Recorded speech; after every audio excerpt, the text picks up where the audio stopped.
Buenos días a toda nuestra audiencia en México, buenas tardes en el Cono Sur, buenas noches en Europa. Perdóname, Omar, pero pues tenemos que saludar a todo mundo. Ahora tenemos una red que se ha ido incrementando afortunadamente y que nos permite llegar hasta Corea. Tenemos gente en Corea, en Inglaterra, mayormente están en México, en los Estados Unidos, a través de las estaciones con las que nos conectamos en Denver con Milo Sánchez, que nos permite llegar a 13 millones de paisanos.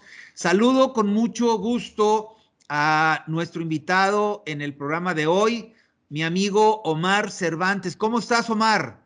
Muy bien, mi querido Plácido, gracias por esta invitación en Detona para platicar contigo con muchísimo gusto. Ándale, pues Detona es tu casa, tú sabes que puedes estar con nosotros las veces que se te pegue en la gana. Somos irreverentes, pero eso no nos quita para nada la intención de conectarnos con un montón de gente y sabemos que tu estilo es directo como buen natural de estas tierras. Este programa está llegando a tanta gente gracias a nuestro productor Jorge Castañeda, que está en Mérida, y a todo el equipo de Detona que está esparcido por todo el país e inclusive fuera de México. Entonces, vamos a entrar en materia, mi querido Omar, ¿te parece bien? Con mucho gusto, mi querido Plácido, dale, y las veces que me invites yo estoy ahí. Ándale, eso es muy padre saberlo y para nosotros es un honor. Tengo el gusto de presentar a nuestra audiencia a Omar Cervantes. Lo del título universitario lo vamos a dejar a un lado porque no los usamos ni él, ni yo, ni nadie que estamos en este esquema. Él es una persona que se ha distinguido por ser un referente del manejo de los medios de comunicación. Ha tenido una experiencia que quiero que él nos la platique a su estilo, con su voz, pero a mí por lo pronto me da mucho orgullo decirle a nuestra querida audiencia que Omar formó parte de aquellos grupos del Aula 5 en el TEC de Monterrey. ¿Te acuerdas, Omar? ¿Cómo no me voy a acordar si fuiste mi maestro, mi querido Plácido? En Ándale. imagen organizacional, ¿no? Imagen organizacional, esa era una de las materias que yo daba en aquellos años en el TEC de Monterrey.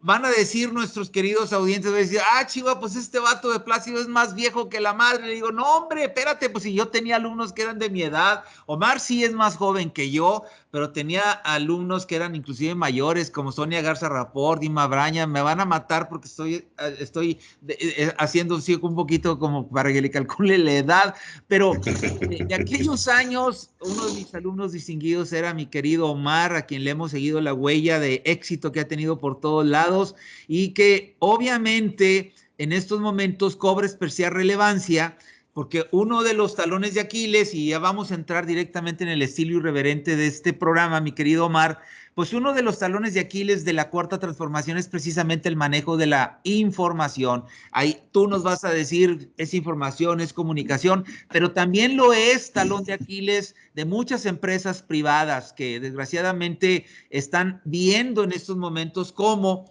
la ausencia de valores del prestigio que tú tienes, Omar, pues se está traduciendo en problemas graves. Entonces, yo estoy haciendo una muy personal presentación de mi querido Omar Cervantes, pero voy a dejar que él se presente y vamos a ir hilando temas sobre algo que a todos nos va a interesar. Adelante, mi querido Omar. Gracias, mi querido Plácido. Pues mira, rápidamente ya comentaste que estuvimos en Aula 5 hace muchos años en el TEC de Monterrey. Voy a empezar mi presentación de lo más reciente a lo más anterior. Mi último encargo en el servicio público fue como director general de comunicación social de la Secretaría de Gobernación. Tuve el privilegio de acompañar a la ministra Olga Sánchez Cordero un par de años como vocero de la Secretaría de Gobernación. Anteriormente, también en materia de comunicación pública, fui director general de comunicación social y vocero de la Procuraduría Federal del Consumidor, el sexenio pasado con Rogelio Cerda, que era el procurador, el titular de Profeco. Tuvimos también el privilegio de ser director general de comunicación social y vocero también de la administración estatal del ex gobernador José Natividad González Parás aquí en Nuevo León, con el orgullo de haber sido el único director general que tuvo en su sexenio. Tú y yo sabemos que el cargo de los comunicadores es muy pesado, siempre se rompe el hilo por lo más delgado. Y bueno, en las últimas décadas y hasta ahora tengo el gusto de ser el único comunicador que ha durado todo un sexenio con José Natividad González Parás. Yo estoy en la administración pública desde 1991. Comencé en comunicación social en Los Pinos, cuando el presidente era Carlos Salinas de Gortari. Ahí pues hice un trabajo operativo en la Dirección de Relaciones Públicas y Coordinación, cuando Otto Granado Roldán era el vocero. Y de ahí tengo una trayectoria de muchos años, ya casi 30 años en la comunicación pública, en la que he tenido la suerte y el privilegio de trabajar en diferentes proyectos, con diferentes partidos políticos, con diferentes actores. Me ha tocado trabajar en su momento con el PRI, en su momento con el PAN, en su momento con coaliciones con PAN, PRD, Movimiento Ciudadano. He trabajado también en algunas cámaras empresariales. Fui de los fundadores de Vertebra aquí en Nuevo León, con el fallecido, en paz descanse, Jesús Marcos Yacomán, con Ángel Quintanilla, creamos Vertebra aquí en Nuevo León. Y en fin, nos hemos dedicado mucho a la comunicación pública, hemos también colaborado en medios de comunicación. Actualmente escribo en Milenio. Anteriormente estuve en Televisión Azteca Noreste, aquí como subdirector regional de noticieros, y estuve en su momento en el norte. Mis inicios en el periodismo fueron por allá en la década de los 80, en 1987, en el periódico El Porvenir. Así que, bueno, pues tenemos alguna trayectoria. A mí no me toca juzgar si ha sido buena o mala, pero por lo menos yo puedo decir que ha sido diversa. Y empiezo por lo que preguntabas, porque te voy a decir algo que evidentemente todo el público lo sabe. Conociendo mi trayectoria, muchos me preguntaban, y hasta la fecha sigue siendo tema de discusión irreverente, como dices tú. Me decían, con tu trayectoria pública, ¿qué hacías en la 4T? ¿Por qué? Pues por el medio en el que me desenvuelvo, por la trayectoria que tuve. Evidentemente, los cuestionamientos eran de muchos, digamos, anti-4T, que me decían, ¿qué estás haciendo ahí? Es un retroceso, vamos para atrás, bla, bla, bla, etc. Y mi respuesta era bien sencilla. Yo les decía, primero, como comunicador, como periodista, que he sido de muchos años, pues a nosotros nos interesa ser parte de la historia, vivir la historia. Y en su momento, cuando las elecciones del 2018, que era evidente que Andrés Manuel López Obrador iba a ser el presidente y que iba a ganar las elecciones, yo era de los convencidos de que este país necesitaba un cambio. ¿Por qué? Porque las estructuras de gobierno, la forma de comunicar, la forma de estar con la gente, ya hacía que hubiera un rechazo muy grande hacia el establishment, hacia lo que hoy le llaman el PRIAN-PRD. Entonces era evidente y era necesario un cambio. Como tal, yo dije, a mí me gustaría ser parte del cambio y vivir la experiencia de dentro. Entonces tuve el honor de que Olga Sánchez Cordero me invitó, y fue un proceso de auscultación complejo. Ella se quedó sin director de comunicación social a los 6 meses de arrancar la administración y empezó a hacer, digamos que una selección en la que fuimos varios los candidatos, recomendados por diversas vías, y al final, desde el día que yo la conocí, hubo una identificación, hubo un clic en la primera entrevista, que fue una comida en su despacho de cerca de 3 horas, que dejó ya de ser entrevista y se convirtió en plática. Ese mismo día me dijo, ya, estás dentro de la gobernación, si te parece. Yo dije, bueno, pues por supuesto que me parece, porque los comunicadores nos interesan los retos y nos interesa ser parte de. Entonces, bueno, las críticas evidentemente eran en 2 sentidos. El establishment me decía, ¿qué haces en la 4T? Y dentro de la 4T, por supuesto, decían, ¿qué hace este personaje que en algunas otras administraciones ha estado ligado a otras corrientes ideológicas? Entonces yo les decía, y lo voy a contestar, a lo mejor es muy banal lo que voy a decir, pero les decía, a ver, esto es como el fútbol. Yo recuerdo a Carlos Hermosillo haber portado la camiseta del América y del Cruz Azul. Yo recuerdo a grandes actores del fútbol mexicano ponerse la camiseta de las Chivas, porque al final de cuentas lo que saben es jugar fútbol y defender institucionalmente la camiseta a la que se portan.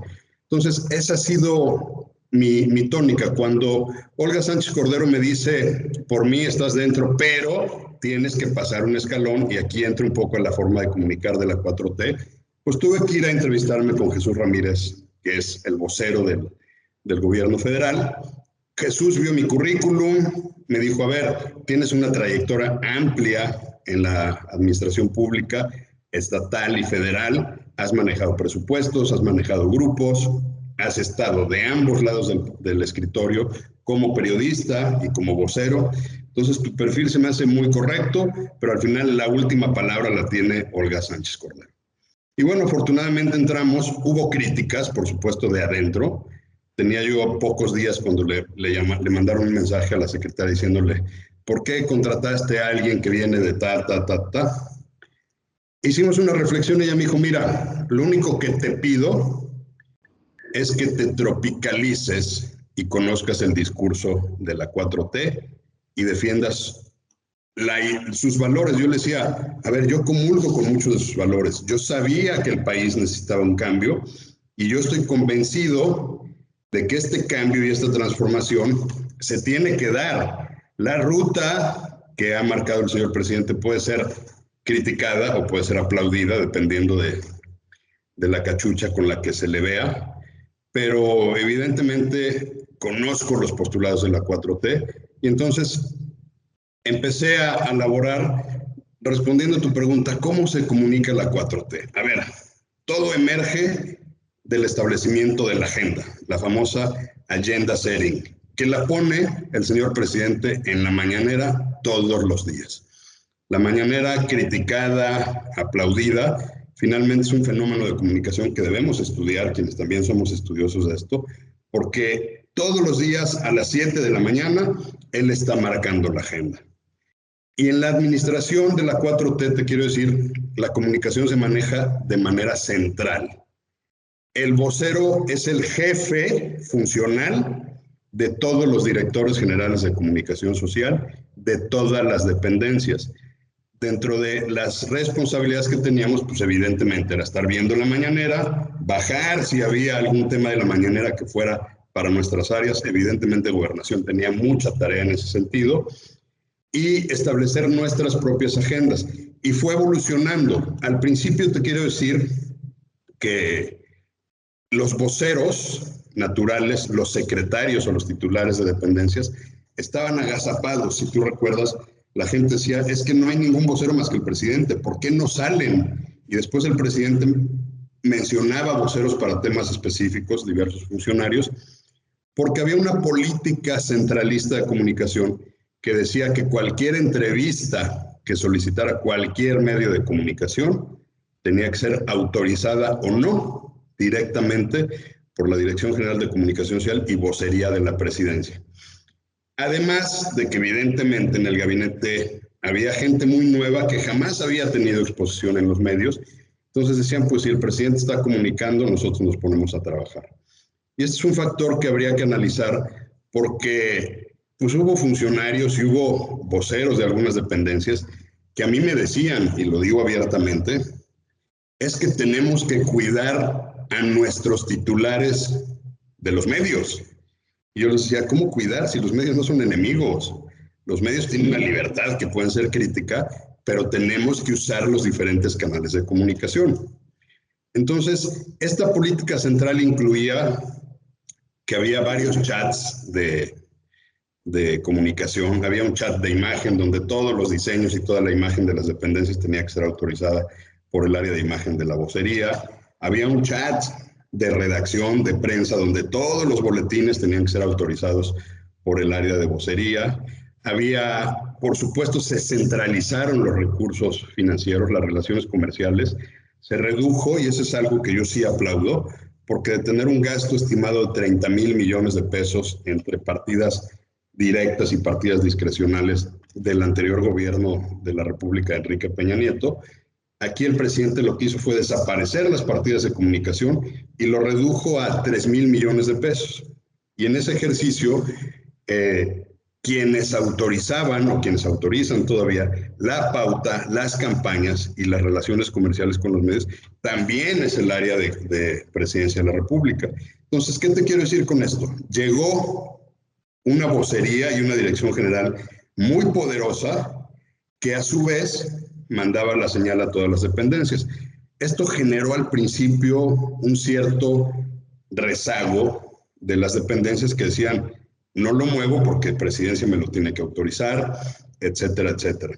Esto evolucionó y poco después de arrancada la pandemia, el presidente en una junta de gabinete, esto me lo comentó la exsecretaria de Gobernación, dijo, a ver, yo sé que yo soy el responsable porque yo hablo y a veces a ustedes no los dejan hablar. A partir de ahora les pido que sean voceros y que promuevan el discurso de la 4T.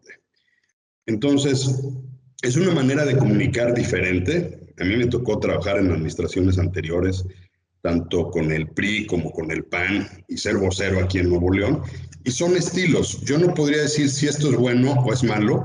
Siento que sí centralizar de repente, pues en un esquema de una administración que gobierna para todo el país, puede resultar hasta cierto punto complicado. Y quiero suponer, y lo es, que Jesús Ramírez tiene muchísimo trabajo. Yo siempre tuve una excelente interlocución con él y con su equipo de trabajo, y fluíamos. Pero te quiero decir que, de alguna forma, la Secretaría de Gobernación era una entidad independiente hasta cierto punto, porque recordarás también que dentro de la Secretaría de Gobernación, además de tener su área de comunicación, estaba yo a la cabeza, tiene la actividad a medios, que es a nivel federal la encargada de regular a todos los medios de comunicación impresos, y también tiene a RTC, que es Radio, Televisión y Cinematografía.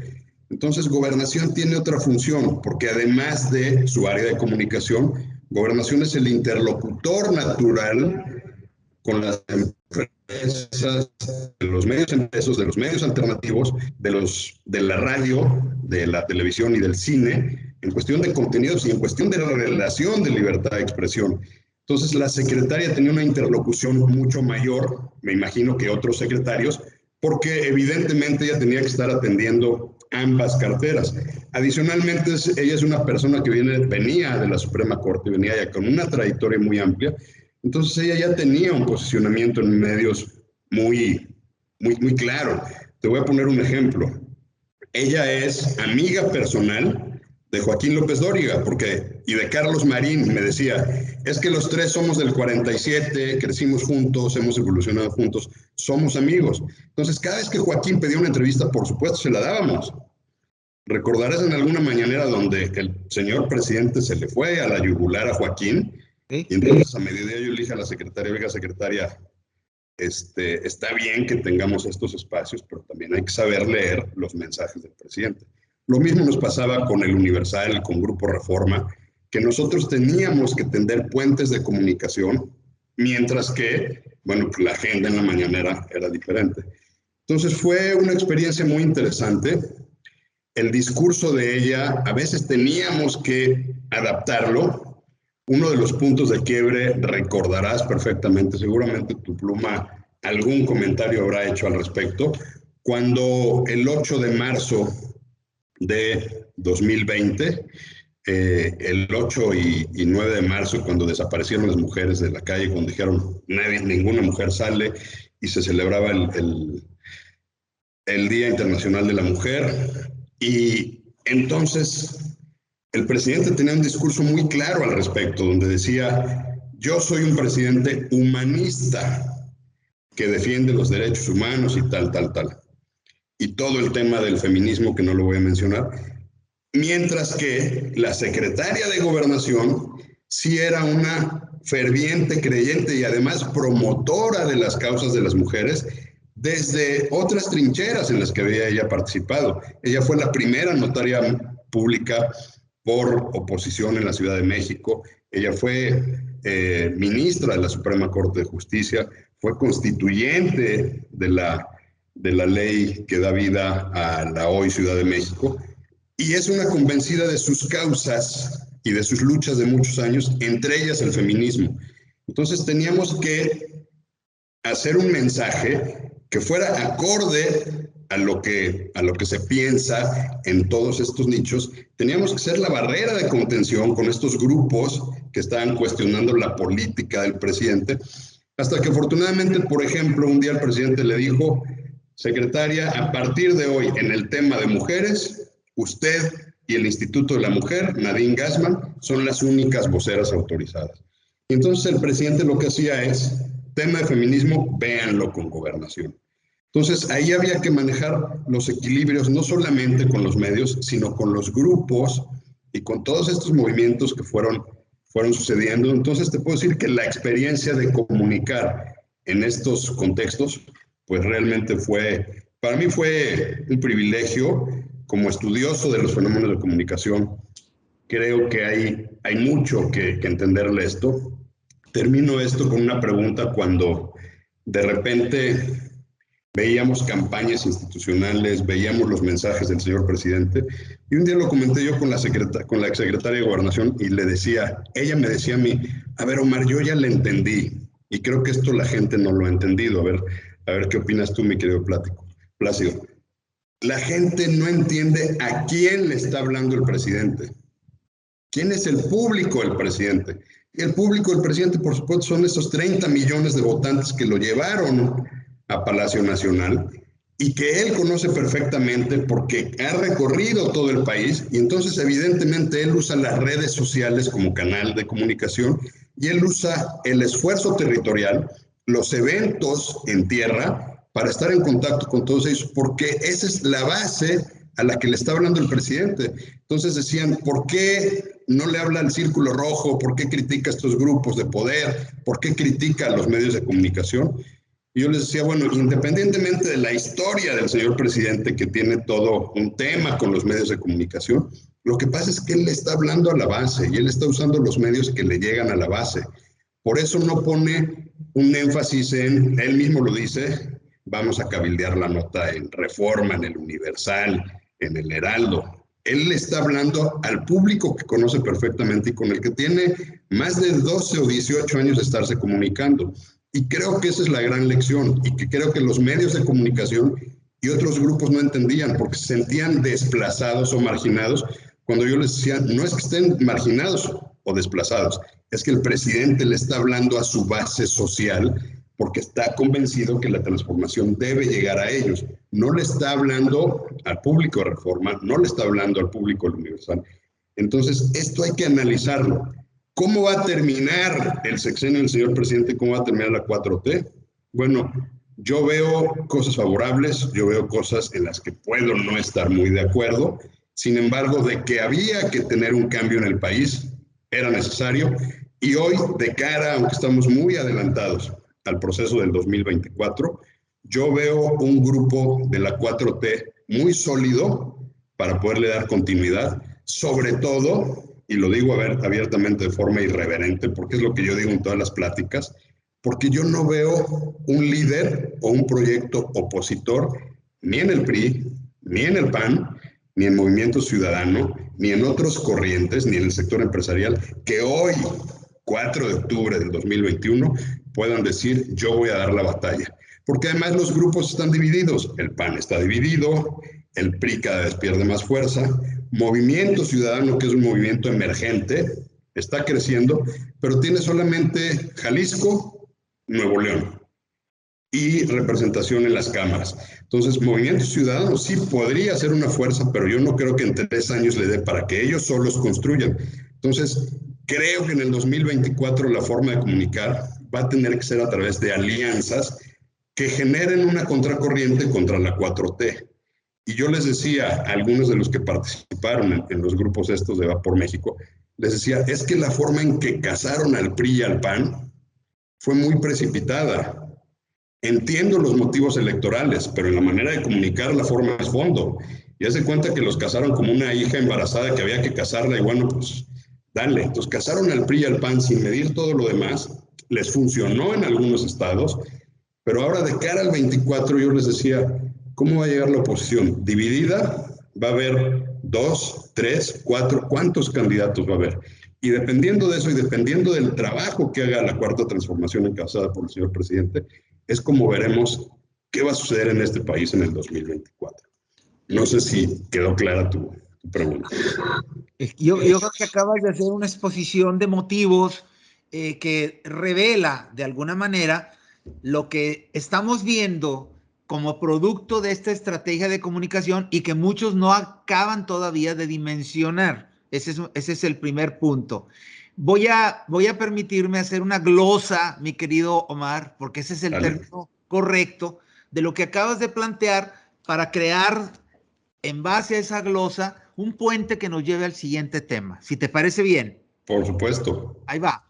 Mira, en primer lugar, el modelo centralista de comunicación implementado por Jesús Ramírez Cuevas como estratega, es director general de comunicación, pero a la vez es el vocero, de alguna forma.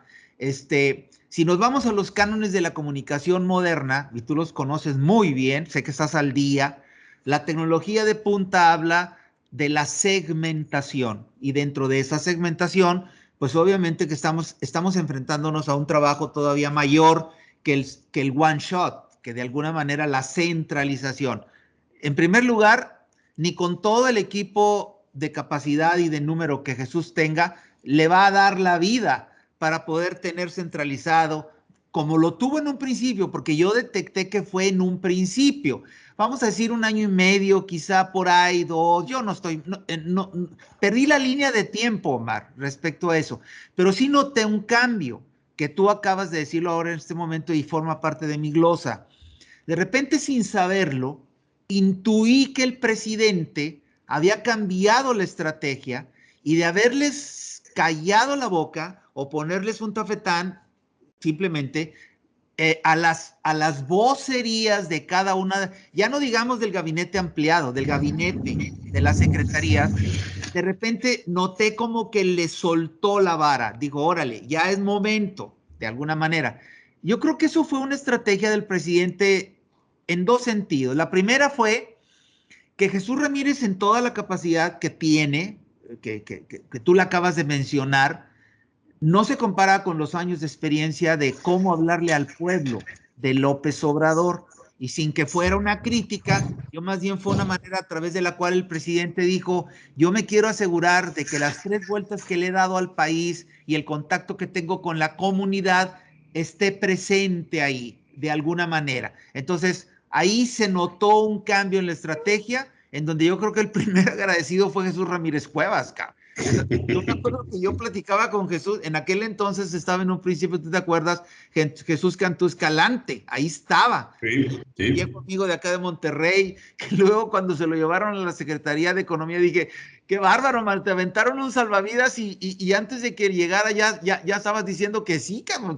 Todavía ni siquiera sabías que la Tatiana Cloutier, siendo licenciada en letras inglesas, no masculla bien el inglés y yo no desaprovecho el momento para la crítica, tú lo sabes, ¿verdad? De alguna manera se ha filtrado por ahí, son puras dimes y diretes, pero en realidad no creo que sea. Estoy hablando en broma. Pero la realidad de las cosas es de que estaban rebasados. Los Jesuses estaban rebasados. Y mira que hay talento, sigue habiendo mucho talento por ahí. Pero eso fue en primer lugar. El presidente reclamó para sí el comunicarse a su estilo y efectivamente la agenda de la comunicación la maneja todavía en la mañanera. Entonces, ahí se notó una distensión de la comunicación que te dio personalidad a ti, y digo a ti porque tú eras el brazo ejecutor de la comunicación oficial de la Secretaría de Gobernación, y se la dio a todos los demás. Pero tú pregúntame por los nombres de quién es el vocero de Pemex, quién es el vocero en economía. Bueno, en economía, pues ahorita, es más, Jesús ni siquiera está haciendo eso, hombre. Jesús Cantú está haciendo otra cosa, está haciendo otra cosa. Pero así como tu nombre de alguna manera salió. Ahorita vamos a meternos en un tema un poquito medio peliagudo, pero así como salió, yo les preguntaba a la gente con la que convivía, decía, a ver, denme los nombres de los voceros, y el silencio sepulcral. Señores, esa es la mejor prueba de que hay una centralización de la comunicación, lo cual técnicamente no es bueno. Entonces, el presidente en su estilo, dogmático como es, agarró el fundamental, yo le llegué a llamar el fundamentalismo de la comunicación, porque se volvió fundamentalista y de repente sucedía que ni el mismo Jesús Ramírez Cuevas le seguía, no le llegaba, cabrón. O sea, era un ritmo que traía el presidente que volteaba para atrás y siempre estaba para atrás Jesús Ramírez Cuevas, yo me acuerdo. Bueno, entre otras razones. Bueno, ese producto de la centralización lo padecimos muchos medios de comunicación, yo me considero uno de ellos. Yo pedí 4 veces la entrada para las mañaneras y las 4 veces me rechazaron. Entonces, había ahí una especie de laguna que no se estaba atendiendo deliberada o accidentalmente. Entonces, primero, esa es la primera parte de la glosa y ahí es donde quiero destacar lo que tú bien acabas de decir. Nosotros vimos de esa manera. Mucha gente no digería el mensaje y cuando empieza a bajar a las vocerías de la secretaría se notó un cambio. ¿Cuál fue el cambio? Pues el güey de Pemes, mi amigo, no el güey, mi amigo de gobernación hablaba de gobernación, el de la CFE lo hacía de tal manera, pero de alguna manera seguía existiendo el prurito de que tenían que pedir de alguna forma la venia de la presidencia, la centralización a todo lo que da. Muy bien, ¿qué está pasando ahora? Tú hablas de una reducción del presupuesto, sí, efectivamente, con Peña Nieto llegó a 35,000 millones de pesos y se bajó, tú lo redujiste, ¿cómo se dice? Lo centraste en un número, efectivamente, 2,775 millones de pesos, o sea, es la 10ª parte. Y en ese proceso, Omar, hubo un montón de gente inconforme. Pues imagínate nada más, cabrón. O sea, con 30,000 millones de pesos había para dar y recibir y tenías, pues, voceros en los medios de comunicación por todos lados. Y el replicadero se dejó venir a todo lo que daba. Pues, ¿quiénes? Los resentidos, los que antes recibían y que ahora no recibían. Hasta Isabel Arvide, imagínate la hoy consulesa en Estambul, levantó la mano un día en la mañana y dijo, señor, ¿por qué a mi medio? Para empezar, yo le pregunté, ¿cómo se llama tu medio infeliz? Pues ni quien lo conozca, cabrón. De alguna manera, ese tipo de cosas estaban pasando. Entonces, dentro de mi glosa, voy a hacer una conexión de lo que acabas de plantear. Yo creo que nosotros en Detona, Omar, fuimos de los primeros que leyó eso que acabas de plantear. El discurso del presidente hacia dónde va dirigido. Y yo me acuerdo que lo dije por escrito, lo dije en columnas, en todos los foros donde me invitaban. Yo les decía, es que el presidente le está hablando a los 30 millones que votaron por él. A los 30 millones que votaron por él. No esperes que te hable tú, Coparmex, ni te sientas agraviado porque no te habla a ti. Carlos Salazar, las veces que yo platicaba con él, vapuleado y lo que quiera, le digo, pero no te está hablando a ti, Carlos, por favor, hombre. Si no le habla de Hoyos, ¿qué te está hablando a ti? Entonces, mi pregunta va, ¿qué tan conveniente consideras tú a 3 años de distancia, Omar, que sigue habiendo centralización, pero no draconiana como en un principio en el gobierno de la Cuarta Transformación? Mi pregunta es, ¿qué tan conveniente le va a resultar a la Cuarta Transformación el seguir con esa estrategia en donde le sigue hablando a los 30 millones que votaron por él, que no se le olvide que la gran mayoría de los mexicanos no votó por él, cabrón? ¿Me explico? Entonces, la pregunta es derechita y va. Tú, un conocedor del proceso de comunicación, ¿qué tan conveniente crees que se sostenga esa tendencia de seguirle hablando a los que se son leales a él y con la agravante de que al crítico lo considera un enemigo, al crítico lo considera un adversario? Cuando, por ejemplo, tú te podrás dar cuenta, lo sabes, porque nos hemos tratado y nos hemos seguido. Yo agradezco la crítica, aún la destructiva, Omar, y yo nunca veo a un crítico mío como un adversario, un enemigo. Al contrario, le doy las gracias, güey, porque la manera en la que se está ocupando de mí me hace crecer. Yo crezco mucho más ante la crítica que ante el elogio. El presidente es muy susceptible de la crítica, Omar, y en un esquema de centralización no le ayuda mucho el desmerecer el hecho de que el del segmento empresarial quiere que le hables en un idioma, el del segmento petrolero quiere que le hables en otro idioma, el de laboral en otro idioma. Sí, Es mucha chamba, pero para eso tenían a gente, como digo, que tenían, porque tú estabas en gobernación, cabrón. Para eso tenían a gente que les sabía el cuento. Entonces, ¿para qué diablos quieren a gente capacitada en la segmentación? Yo sé que tú dominas el tema. La segmentación de la comunicación, si al final de cuentas esto es la misma centralización desde un principio, nomás que ahora con la diferencia de que los voceros de cada una de las dependencias tienen voz, pero yo diría que ni tanto voto, cabrón, porque todavía siguen, mira, hablando en términos de boleros, no se batean, no se paran a batear a la caja de bateo, a bateo libre. Siempre están volteando a ver la señal del coach de tercera y el coach de tercera, que es la secretaria, ahora el secretario de Gobernación, voltea a ver el dugout. Y en el dugout, ¿quién está? El manager tocándose la nariz, tocándose acá. Oye, ¿se sigue jugando así el béisbol, mi querido Omar? ¿O son elucubraciones mías? Mira, tienes mucha razón y yo te voy a decir algo. Creo que la comunicación se va a ir descentralizando y ojo, no por estrategia, por inercia y por coyuntura, porque el presidente va a seguir con su estrategia de la mañanera, ya lo dijo ayer, ir a giras, llenar plazas, comunicarse con su gente. Esa es la estrategia y usar las redes sociales. Pero recordemos hoy que además del gabinete, algo que no existía antes. Hoy tenemos 16 gobernadores emanados de la Cuarta de la Transformación que también van a ser voceros. Y algunos de ellos van a ser cajas de resonancia del mensaje del presidente y otros traen su propia agenda. Otros sí deberán hablar con los empresarios, otros sí deberán hablar con otros sectores. Pero además, y el presidente ya dio el banderazo de arranque, hoy hay precandidatos muy anticipados para el 2024. Entonces, sin dejar la institucionalidad, Marcelo Ebrard va a tener su agenda, Claudia Sheinbaum va a tener su agenda, Ricardo Monreal lo dijo esta semana, si no hay piso parejo, Morena no va a prosperar. Entonces, ¿qué te quiero decir? Que va a haber vocerías en el Senado, en la Cámara de Diputados, en los gobiernos estatales y en estas gentes que van a construir sus agendas. Entonces, el mensaje se va a multiplicar y va a dejar de ser centralizado, no por estrategia, tienes toda la razón. No va a haber alguien que esté orquestando qué decir a nivel nacional, va a posicionar los puntos torales en la mañanera, va a posicionar sus puntos torales en las redes. Hay que leer las redes del Gobierno de México, la red de Jesús Ramírez Cuevas y las redes de Andrés Manuel López Obrador para saber cuáles son los mensajes que les interesan.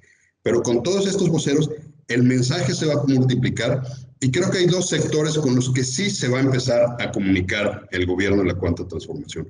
Los empresarios, que ya lo está empezando a hacer el presidente de alguna forma, y va a tener interlocutores con los empresarios. Olga Sánchez Cordero, una excelente interlocutora con el sector empresarial. Los gobernadores, también para ver qué sucede en sus estados. Y uno que quizá, insisto, no de manera estratégica, pero un sector al que sí se va a empezar a hablar es a la clase media. La clase media que no tiene partido, que muchos votaron por López Obrador hace 3 años, que otros en esta ocasión en la Ciudad de México votaron por otros proyectos y que es un voto volátil que sin duda hay que tener cautivo. Entonces, sí quiero pensar que se va a descentralizar la comunicación, no por estrategia, sino por inercia y por coyuntura, y sobre todo porque los tiempos están muy adelantados. Y hoy lo vemos. Yo hago una radiografía en Twitter. Yo te puedo decir, las redes sociales las uso, pero el Twitter no es mi mejor red social, no estoy muy contento con Twitter, pero date cuenta qué hay en Twitter. El presidente manda un mensaje e inmediatamente toda la red pro AMLO replica el mensaje. Y los gobernadores le dan retweet y lo endosan y demás. Y por otra parte, otros actores de la oposición, y tú tienes ahí en tus colaboradores a Javier Lozano, suben alguna publicación y toda esta parte hace lo propio. Te puedo decir, creo que sí hay granjas y creo que sí hay bots, pero sí creo que hay una ideologización de las redes sociales. Los pro-AMLO van a apoyar todo lo que sucede, los anti-AMLO van a cuestionar todo lo que sucede.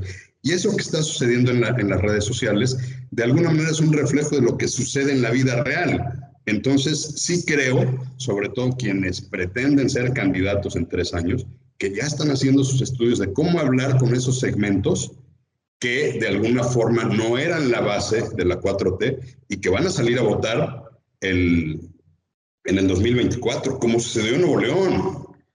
Clara Luz era una excelente candidata antes de tener partido. Era, incluso como independiente, iba líder en las encuestas.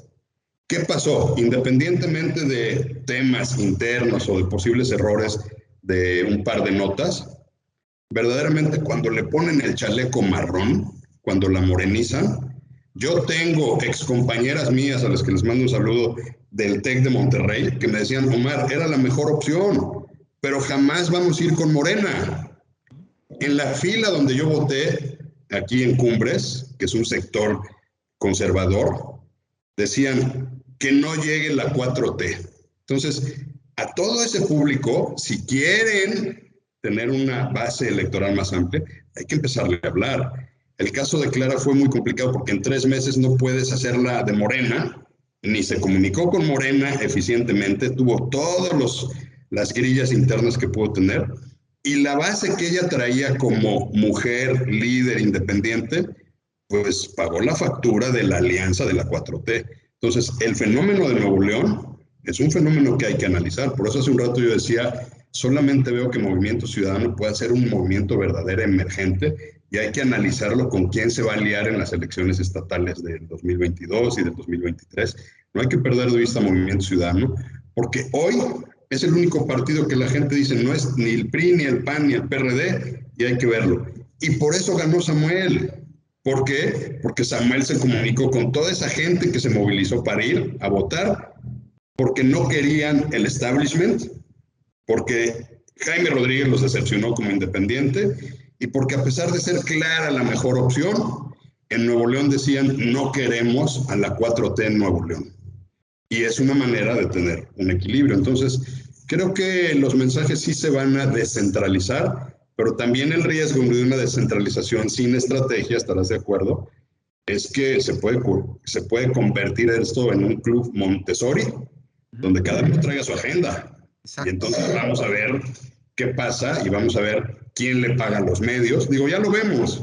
Pues tú nomás ves quiénes salen en la tele, quiénes salen en la prensa, y sabemos que no es propiamente interés periodístico de los medios, ¿verdad? Sabemos que hay convenios, sabemos que hay una serie de situaciones. Entonces hay que ver quién está pagando mensajes publicitarios en las redes sociales.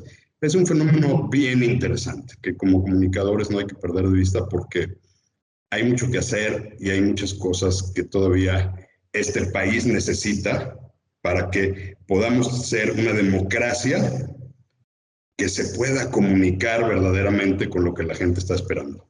Fíjate, voy a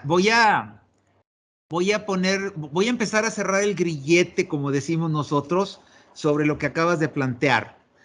Una segmentación coyuntural, tiene el riesgo de que se pierda el control del mensaje.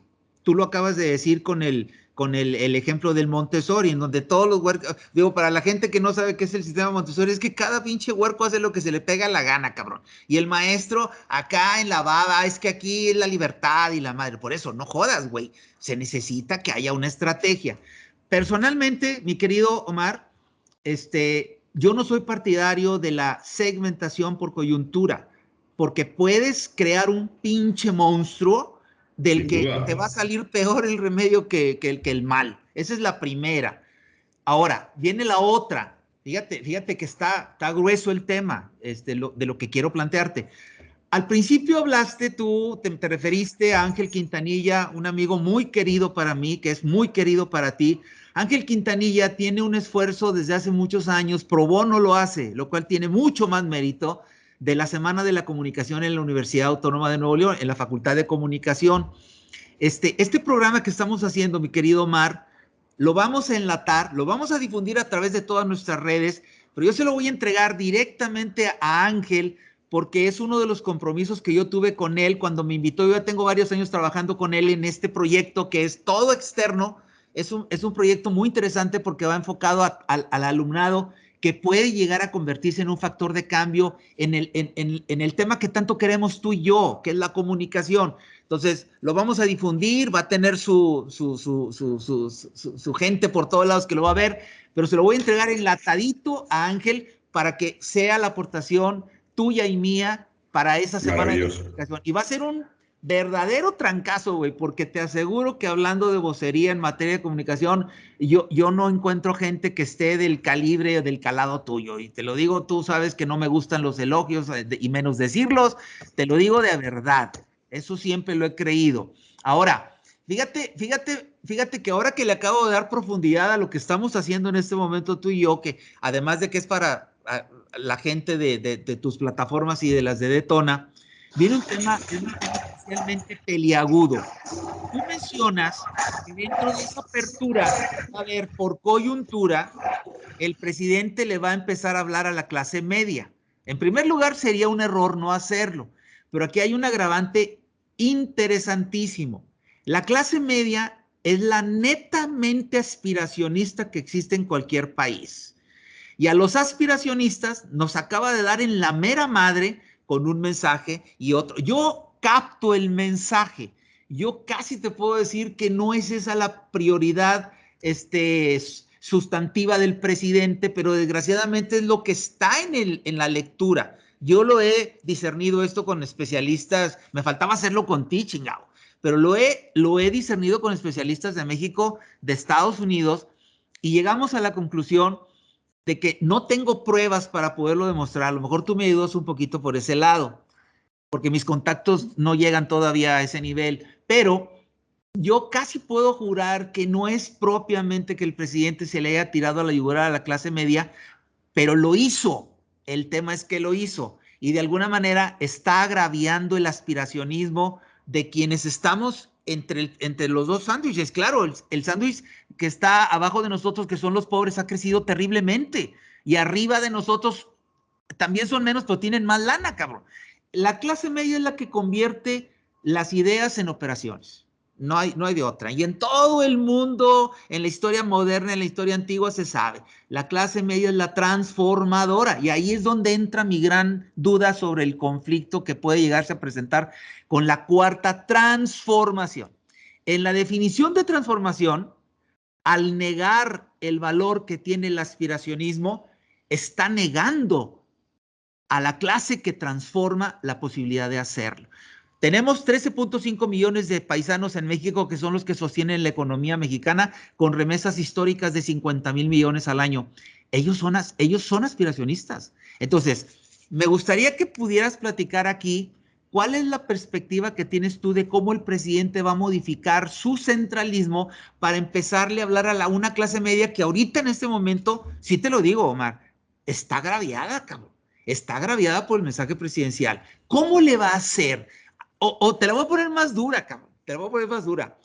Si tú estuvieras en el esquema de la asesoría, de la consejería para el presidente, ¿cómo le harías para decirle esta es la ruta después de que le dio un verdadero madrazo al aspiracionismo de la clase media? Porque sí se tiene que congraciar con la clase media. ¿Cómo le harías, Omar? Qué buena pregunta, mi querido Plácido. Primero, qué buena onda que le vas a pasar a Ángel el programa. Ángel es muy amigo mío. Me invitó a la Semana de Comunicación. Voy a participar con otro panel que es la comunicación y las adicciones, porque también yo soy especialista en adicciones, es una profesión paralela que tengo y hay mucho que hacer en materia de adicciones. En otro programa, si quieres, platicamos todo lo que hay que hacer en materia de adicciones y comunicación, que es un gran tema. Y me había dicho, oye, pero de comunicación política, ¿qué puedes decir? Yo le dije, déjame pensarlo, pero ahorita ya acabas de dar la solución. Pues ya lo estamos diciendo, se lo pasas y ahí está nuestra participación. Le vas a decir al Ángel con todo respeto, decir, ya Plácido te lo va a dar, hombre, ya la comunicación política ya está en el segmento de Plácido, tan. Y tú clávate por otro lado, porque de cualquier manera vas a tener la posibilidad de cumplir esos dos grandes propósitos. Yo sé que eres muy bueno para esa otra faceta, pero veo que esa es una faceta que tú la tienes así como que un side, ¿verdad? Lo fuerte tuyo, que es la comunicación política, bueno, ya lo estás generando aquí y eso va a ser para Ángeles, entonces, y para los chavos, cabrón, principalmente. Pero está viva la pregunta. Mira, yo, primero mi análisis, y es un análisis, no tengo información, quiero ser respetuoso. Mi análisis coincido contigo. Él no emitió ese mensaje con el objetivo de agredir o de insultar a esta población. Me parece que lo hizo por dos factores. Primero, él es, y con mucho respeto lo digo, él es un animal político. Él es un político que sabe perfectamente que pieza que mueve va a traer una repercusión. Y dentro de estos conceptos del ser político, como lo es él, hay una máxima que tú conoces que es divide y vencerás. Entonces creo que ese mensaje tiende a dividir para jalar un segmento de la clase media que está más identificada con la ideología de la 4T y hacer vibrar a la otra clase media que brincó, que está muy identificado particularmente con los proyectos opositores del PRI y del PAN. ¿Cómo se va a comunicar? Me parece que esto ya no es de palabras, me parece que es de hechos.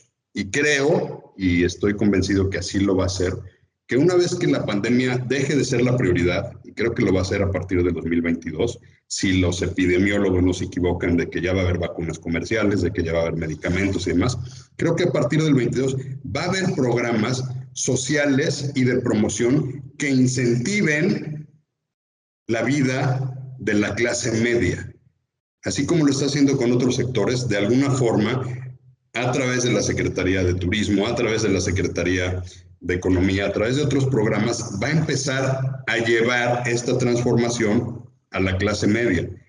Y ahí es donde creo que entra el contrapeso de otros voceros, como pueden ser otras dependencias, y los gobiernos estatales. En ese sentido, yo te quiero decir que, volviendo al tema Nuevo León, por ejemplo, ayer escuché con mucha atención el discurso de Samuel. Fue un gran discurso, es una gran pieza de retórica política, un buen arranque. Obviamente un discurso no marca el éxito o el fracaso que él vaya a tener, pero por lo pronto trae un bono buenísimo de arranque. ¿Por qué? Porque le habló a todos los segmentos, le habló a quienes lo llevaron a ser gobernador, lo habló a su equipo de campaña, le habló al gobierno federal, le habló a los empresarios, dijo que tiene un compromiso con los niños, con los jóvenes, le habló a todos los segmentos, citó a los exgobernadores con un tacto y con una deferencia. Bueno, al referirse a Olga Sánchez Cordero, la nombró realmente como lo que fue, como una interlocutora que fue la primera que todavía siendo secretaria de Gobernación se reunió con él. Y sus mensajes fueron muy claros. Él está visualizando qué va a ser Nuevo León en 6 años, en el 2027, su reto es a 6 años. Entonces, si él tiene la habilidad de seguirse comunicando con los diferentes públicos, Nuevo León puede ser un referente de la nueva forma de hacer comunicación política, porque hay que recordar que él sí llegó en gran parte por el uso de las redes sociales. Y de hecho entiendo que su director de comunicación es un experto en redes sociales, pero hay que ver que hoy, ya siendo gobernador, no todo puede ser redes sociales. Hay que dirigirse a los otros públicos, hay que dirigirse a los otros medios tradicionales, hay que tener una ecuación balanceada. Entonces, yo te diría, el ejemplo de Nuevo León puede ser algo bueno. En alguna ocasión me entrevistaron, me dijeron, ¿qué piensas de Samuel? Dije que Samuel ganó, supo aprovechar, hizo una campaña ascendente. Creo que es un joven que si se rodea de gente experta puede hacer un gran trabajo y esperemos por el bien de Nuevo León que así lo sea, porque este es el momento de sumar. Vuelvo al tema de la 4T. Si algunos gobernadores de la 4T, de estados importantes electoralmente y de estados referentes importantes, como puede ser Sonora, donde Alfonso Durazo es un gran comunicador, como puede ser Tlaxcala, que Lorena Cuellar ya de alguna manera tenía una base ganada, y otros tantos que pueden comunicarse con estos públicos y tener este acceso a la clase media. Evidentemente, creo, y lo he visto, el presidente ha empezado a matizar su discurso. Creo que todo este embate que hizo y estas críticas que hizo fueron parte de la secuela postelectoral.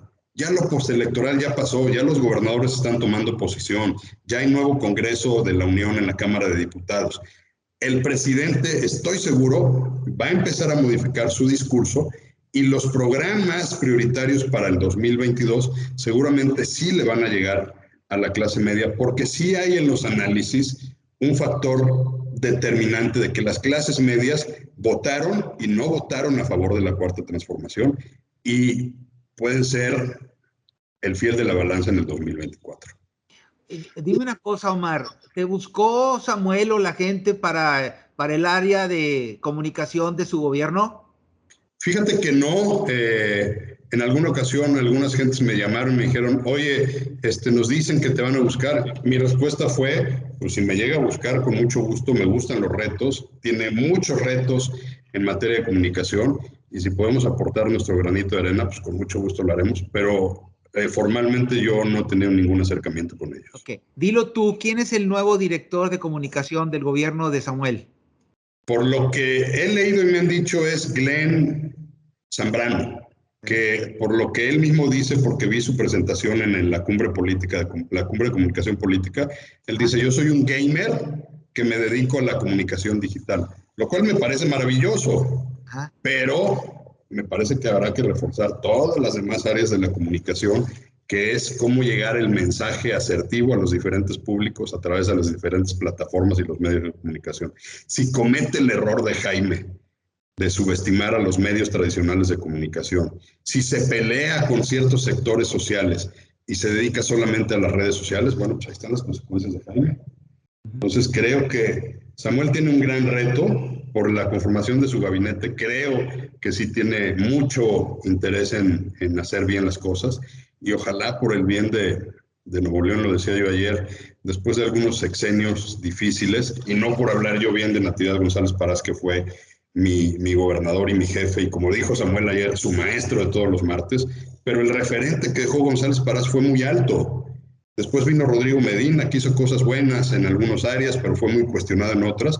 Y después vimos un gobierno desastroso de Jaime Rodríguez que le deja a Samuel toda la posibilidad de hacer un buen gobierno. También tiene tanta expectativa que deberá cuidar de que no haya cobija gates, de que no haya errores que de repente hagan que los medios lo empiecen. Porque tú lo sabes, las instituciones se templan en las crisis. ¿Sí? A ver cómo manejan las crisis, a ver cuáles son los controles de daños que hacen, a ver cómo son, si hay expertos en esto. Entonces, hay que estar muy observantes. Y creo que como Nuevo Leonés hay que apoyarlo porque a todos nos conviene que nos vaya bien y Nuevo León puede ser un referente para que la clase media vuelva a repuntar y la clase alta genere riqueza y haya mayores oportunidades. Así que Nuevo León tiene otra vez la gran oportunidad de hacer un liderazgo nacional. Ahora, viene esta pregunta que es una especie de analogía. Andrés Manuel se mueve solo y no necesita guajes para nadar en materia de manejo de información. El señor está fogueado, le mueve muy bien al asunto. Samuel y Mariana son buenos también para el tema. Le mueven también en una faceta algo diferente, porque yo veo más Andrés Manuel en el territorio y veo más a Samuel y a Mariana en lo digital, por ponerlo de alguna manera, así. ¿Será el mismo reto, mi querido Omar, el afrontado por López Obrador con un vocero como Jesús Ramírez Cuevas, que de repente daba la idea, yo lo veía de repente boqueando, cabrón, por toda la chamba que tenía encima, cuando el señor, el maestro, con menos esfuerzo mueve millones, ¿sí? ¿Será el mismo ejemplo que se podría aplicar en el caso de Samuel y Mariana? Tengo que hablar de Mariana, porque acuérdate que es un tándem. Es un tándem. Es el primer tándem oficial que yo veo en un gobierno de un estado, cabrón. Porque el tándem extraoficial, el tándem virtual, el tándem marginal, pues todos, existen en todos lados el presidente y la primera dama. Pero aquí no, aquí estás hablando de dos operadores. Yo veo a Mariana como una operadora. Entonces, mi pregunta es, a quien quiera que nombren Samuel, porque te voy a decir una cosa, voy a hacer un paréntesis, espero que no se nos olvide lo que estoy tratando de explicarte, pero sí, paréntesis importante. Luis Donaldo Colosio nombró a Andrés Bichara como vocero hace Lo casi conozco. 3 semanas o hace un mes, cabrón. Samuel, todavía te acabo de preguntar y dices, yo creo que es él. La misma duda que tú tienes la tenemos muchos. No se ha personificado todavía como Andrés ya. Andrés ya está operando, hombre. Andrés está operando desde hace un mes. está operando, porque no te puedes esperar a que Luis Donaldo tome protesta como alcalde para empezar a maniobrar. Imagínate tú los contratos de publicidad que vienen de Adrián de la Garza. O sea, no puedes empezar el día 1, tienes que empezar 30 días antes, como fue el caso de Andrés. ¿Y para qué te platico? Levantas la alfombra y salen tepocatas por todos lados. Oye, pero lo que te quiero plantear es, a mí sí me preocupa un poco, lo digo abiertamente, que ya tomando protesta Samuel como gobernador, todavía exista la duda en el medio. No eres la primera persona a quien le digo yo, di el nombre, ¿verdad? A 3, 4 personas, nada más hoy, del medio, se los he preguntado, y han respondido igual que tú, pues como que suena, ¿no? Como que es él, como que dice que... A ver, mi pregunta es, ¿no irá a sucederle lo mismo a Samuel que lo que le está pasando a Andrés Manuel en la presidencia y a Samuel acá, en el sentido de que a lo mejor va a tener que darse una situación, tú le llamas de coyuntura, ojalá fuera estrategia de irse por el segmento, relacionado con el aspecto del gobernador con su vocero? ¿Tú cómo ves? Bueno, lo primero que habría que preguntar si Glenn, si es que es el director, va a ser vocero, porque puede ser director sin ser vocero. Exacto. Lo primero que habría que preguntar es quién sería su vocero. Lo segundo es, a ver, yo vi ayer en su discurso 3 elementos que me hacen pensar que pueden ser diferentes las cosas. Dijo una frase, yo voy a ser un gobernador a ras de piso, me voy a bajar con los secretarios a gobernar. Si eso en materia de comunicación permea, es decir, si la comunicación le permite a los secretarios tener sus agendas coordinadas y con una estrategia, es un gran punto. El otro punto es que al final mencionó este consejo honorífico integrado por gentes notables que van a estar con él. Si en este consejo honorífico hay agendas que comunicar, y Samuel verdaderamente, como él lo dijo, y se vale que me jalen las orejas y yo voy a entender, si hace caso, y si además en la estructura de Amar Nuevo León, que todavía no la ubico perfectamente, pero habla de un sistema de información, habla de una dirección de comunicación, habla de otras coyunturas. No sé quién va a coordinar, pero sí me parece que Samuel, por lo que escuché ayer, es una persona que se deja ayudar, que sí va a saber escuchar. Y entonces la figura que le vaya a poner a él, a quien establezca la estrategia de comunicación en todos los niveles, a nivel de su oficina, a nivel transversal de gabinete y a nivel vertical hacia su gente, me parece que él sí puede escuchar. Y seguramente en el tema de redes, que ya no creo que va a ser lo mismo de candidato, gobernador electo y ahora de gobernadores, seguramente en las redes sí tendrán y seguirán usando este lenguaje que les ha conectado muy bien con ciertas audiencias. Pero efectivamente, manejando las agendas claves que él mismo mencionó, buen gobierno, igualdad e inclusión, y esta otra parte de seguridad y esta parte de infraestructura, movilidad y sustentabilidad, me parece que si él permite que el gabinete que nombró tengan agendas y sean voceros, tiene un gran gabinete en el cual ya hay voceros, en el cual hay gente con experiencia. Entonces, no creo que vaya a ser el mismo reto. Recordarles que el presidente, como candidato, César Yáñez era quien le llevaba la comunicación, y César andaba con él y era el que le grababa los videos que subían a las redes, y era la manera en que se comunicaban. Y el presidente, entiendo, en ese momento escuchaba mucho a César Yáñez, como hoy escucha a algunas gentes, pero al final lo impone él. Me parece que la forma en que Samuel ganó la contienda, la forma en que Samuel llevó la transición, porque ayer lo dijo, yo no empecé a gobernar ya, yo empecé a gobernar hace 2 meses, y la forma en que arranca, me parece que Samuel sí es una persona que está dispuesta a escuchar. ¿Quién va a manejar toda esta parte estratégica?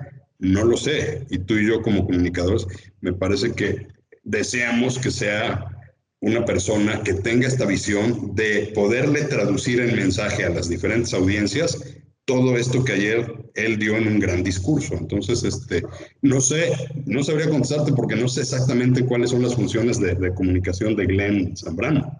Ok, entonces, en primer lugar, voy a hacer una brevísima glosa de lo que acabas de plantear para preparar el terreno para la última pregunta que te quiero hacer, mi querido Omar. Número 1, deduzco por lo que acabas de plantear que en tu análisis a la hora de que planteas de que Samuel le puede dar juego a todas las vocerías de sus secretarios, ahí se va a separar completamente de la estrategia centralista de López Obrador, porque López Obrador fue draconiano en sus primeros 2 años, tú mismo lo acabas de plantear, en donde se abrió el ostión hasta que ya él se sintió fuerte, poderoso en la presidencia. Lo que tú estás viendo en este momento es un análisis en donde prevés que Samuel no lo va a hacer. Entonces ahí ya marcas una diferencia. Así lo estoy captando y creo que así es. Ahora, el tema de César Yáñez.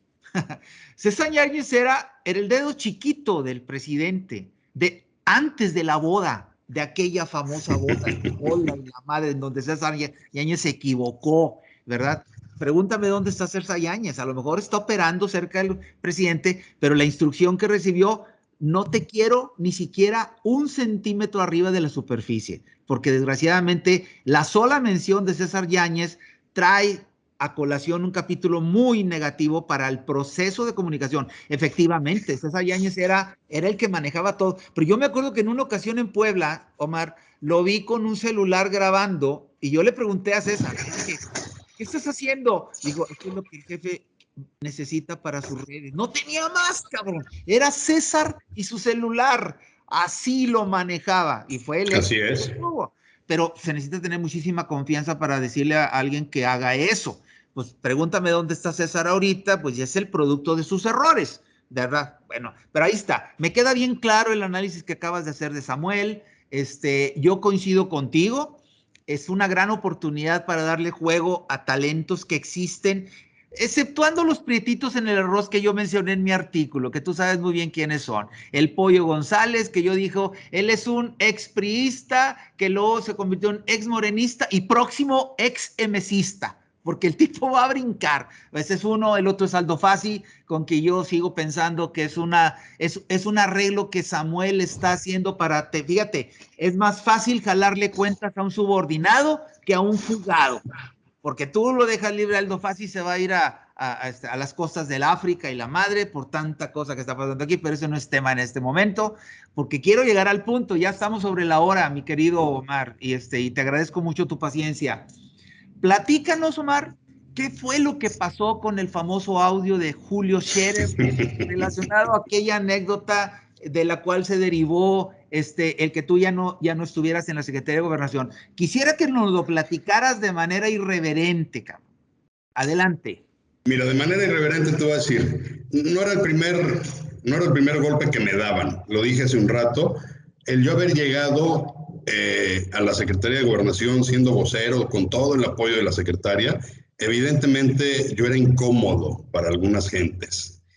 Y era incómodo para gente que decía, este güey se acaba de incorporar y nunca estuvo en reforma, en los plantones, nunca estuvo, o sea, pero bueno, estamos hablando de profesionalizar la comunicación. Yo llegué a eso, a profesionalizar la comunicación, armé toda el área de gobernación, yo personalmente armé el área de comunicación que hoy está y que hoy hereda Adán Augusto. Entonces, ya había habido una primera travesura. Si te acuerdas, el año pasado me adjudicaron a mí la autoría de la BOA, de este documento que presentó el presidente, sí, claro, que supuestamente era el ABC de la oposición y cómo lo iba, que por cierto resultó real, porque todo lo que decía ahí sucedió. Pero alguien, Alonso Cedeño, se le ocurrió decir, que es un consultor ligado al PAN, conocido mío, nos conocemos perfectamente, se le ocurrió subir un tuit que decía, el autor de la BOA es Omar Cervantes, y ¡pum!, me dan el primer golpe. Afortunadamente, pues ahí salí a desmentir, a decir, a ver, no tiene ningún fundamento. Mi pregunta que me quedó, porque después Alonso me habló y me dijo, oye, Máster, no sabía que eras tú, entre gitanos no nos leemos las manos y perro no come perro, me disculpa. Le dije, lo único que me interesa saber es quién te pidió el favor, porque tú simplemente fuiste un mensajero. No sé perfectamente quién, pero sé que fue alguien que yo incomodaba dentro de la 4T. Pero al final esa crisis pasó porque no tenía ni siquiera sustento, porque era completamente algo descabellado. Y digamos, paliamos esa crisis. Después me vengo yo los fines de semana a participar en la campaña electoral. Yo no fui integrante ni del War Room de Clara, ni participé activamente con la campaña. Ella es amiga mía desde hace muchos años. Yo Participé con ella desde que iba a renunciar al PRI, cuando fue independiente, cuando le hicieron la propuesta al PAN, cuando le hicieron la propuesta al Verde, cuando al final tomó la decisión de irse a Morena. Y tú sabes, la secretaria de Gobernación tenía un gran afecto con ella. Entonces dan las coyunturas y yo empiezo a venir a Monterrey los fines de semana a platicar con ella. A veces, lo digo abiertamente, sí le llevaba yo algún mensaje a Olga Sánchez Cordero o ella me mandaba un mensaje para Clara Luz.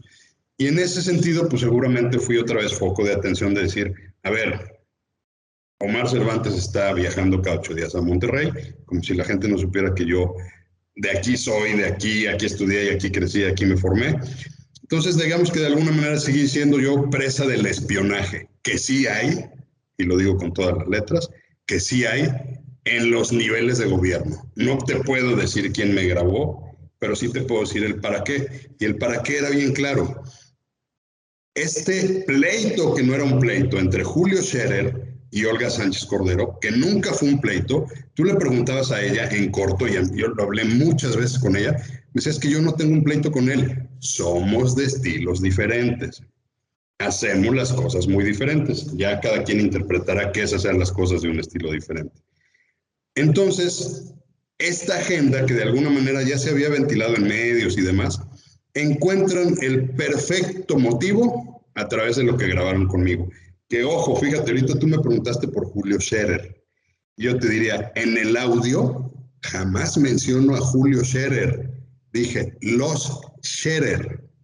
Porque los Scherer, estamos hablando de Hugo. Hugo también. Hugo, que sí participó en las campañas, y de otros Scherer, no necesariamente de esa generación, de la generación de abajo, porque ya no nada más es don Julio, después fue Julio, María, Hugo, y las generaciones de abajo, que ya también son parte de la comunicación. Yo lo que dije en ese audio, y no era la secretaria la que me está dando la instrucción, se tergiversó completamente, yo lo que dije es, hay que decirle a los amigos de los medios que los Scherer están apoyando la campaña de Adrián también.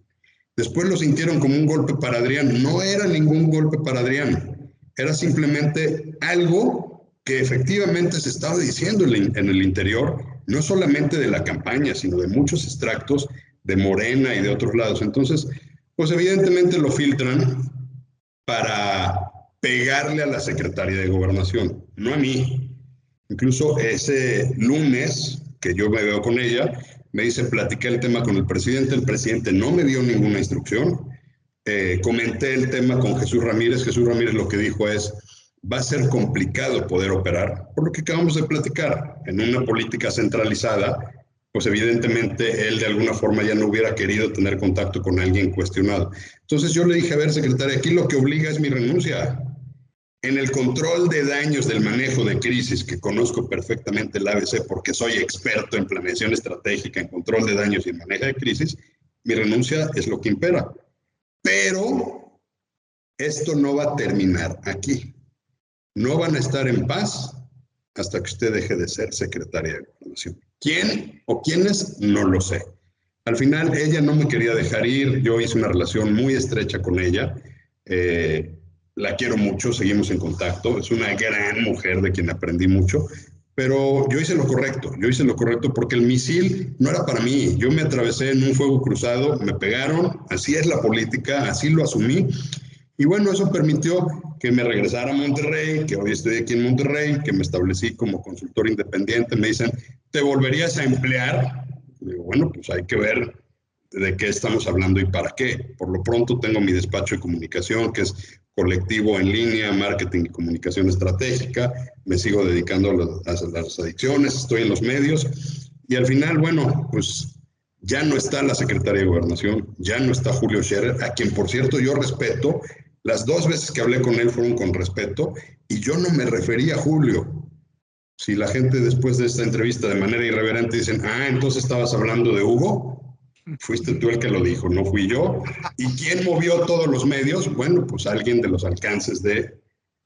Y afortunadamente, pues nosotros también conocemos a los medios, entonces nos dieron el derecho de réplica en todos lados, y al final, pues salí de Gobernación, fue un aprendizaje maravilloso, y aquí estoy vigente para seguir trabajando, y cuantas veces me invites para colaborar con Detona, de manera irreverente, porque además pues las cosas como son, no vale matizar. Exacto.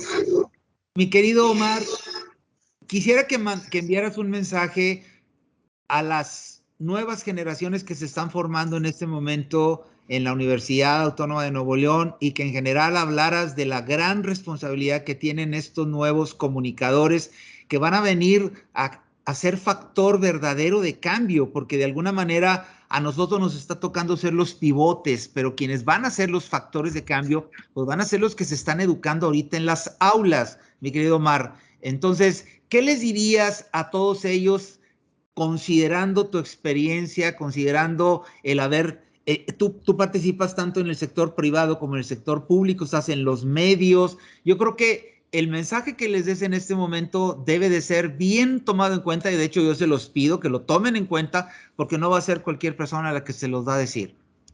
Mi querido Plácido, gracias. Les voy a decir lo mismo que le dije a mi hijo José Ángel, que va a cumplir 23 años y que entró a estudiar primero actuaría y después me dijo, papá, quiero cambiar de carrera. Yo no influí y terminó estudiando comunicación. Hoy está estudiando comunicación y yo cuando me dijo, tomó la decisión, me dijo, oye, pero es que me dicen que en comunicación no hay chamba y que está bien mal pagado y demás. Le dije, a ver, eso mismo decían en los 80s, cuando yo estudié, y decían, es que los medios son bien mal pagados y no se puede vivir de la comunicación y tal, tal, tal.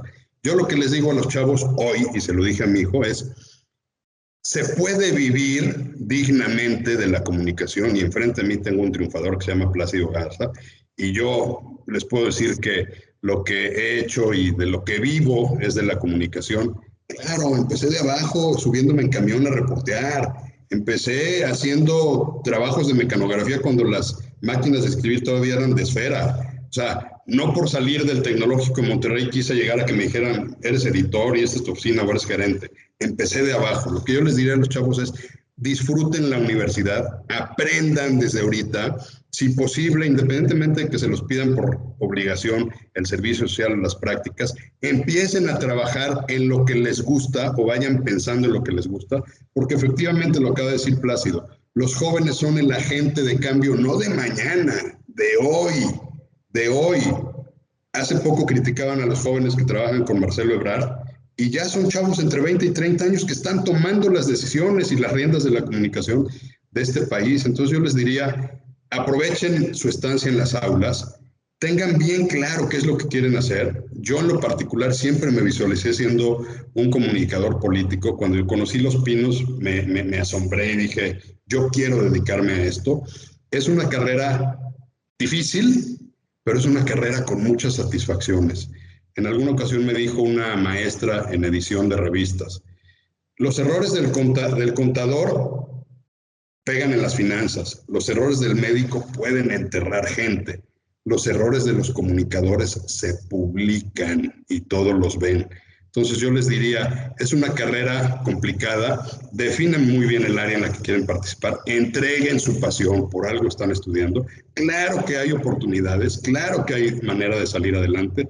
Y yo les diría, sí, la comunicación digital es fundamental y hay que seguirla profesionalizando, pero no descuiden lo que acabamos de hablar Plácido y yo aquí. Hay otras audiencias. Hay un segmento que para ustedes los chavos a lo mejor no lo entienden, que son los más de 40, en los que me encuentro yo a mis 54 años. ¿Cómo se van a comunicar ustedes con esta generación que todavía estamos activos? Hoy la vida del país son más longevos. Hay gente de 70 años enterita que todavía está trabajando. ¿Cómo se van a comunicar ustedes, chavos, con nosotros? Que a veces no le entendemos al TikTok, que a veces no le entendemos a las redes sociales y que ustedes tendrán también que ver qué mensaje quieren llevar, porque al final el segmento de 40 a 60 es un segmento muy amplio y es un segmento muy productivo y que tenemos que saber combinar lo que ustedes hacen con la experiencia que hemos adquirido. Creo que ya no son estos momentos de vamos a desplazar a los viejos o los viejos decir no dejemos que los jóvenes nos quiten las oportunidades, vamos a sumarnos. Yo invito a estos chavos y los invito en los proyectos que yo tenga. Si hay quien tiene esta pasión por comunicar, por innovar, por la responsabilidad que implica esto, sumémonos, integrémonos generacionalmente para que transitemos en lo que la comunicación nos va a rebasar a ustedes y a mí de manera vertiginosa. Porque cuando ustedes salgan del área, en 10 años la comunicación va a ser diferente.